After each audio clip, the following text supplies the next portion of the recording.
Assalomu alaykum. Hozir O'zbekistondagi Turkiyadagi narx solishtiramiz. Xo'p, bu chipslar bega 46 tel. Xo'p, 46 tel o'zbek so'miga 12 ming, 13 ming atrofida to'g'ri keladi. Tam yana nima bor deydi, o'zimiznikilar bilan solishtiradigan bo'lsak.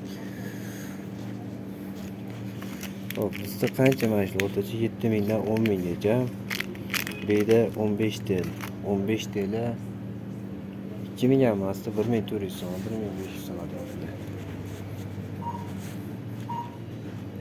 Hoppa, naskiylar.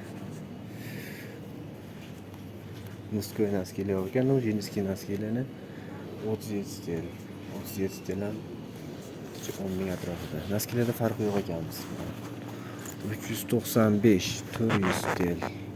5 litrli yog', simichka yog'i. Bo'lsa 100 mingdan oshib ketar ekan, bu qimmat ekan.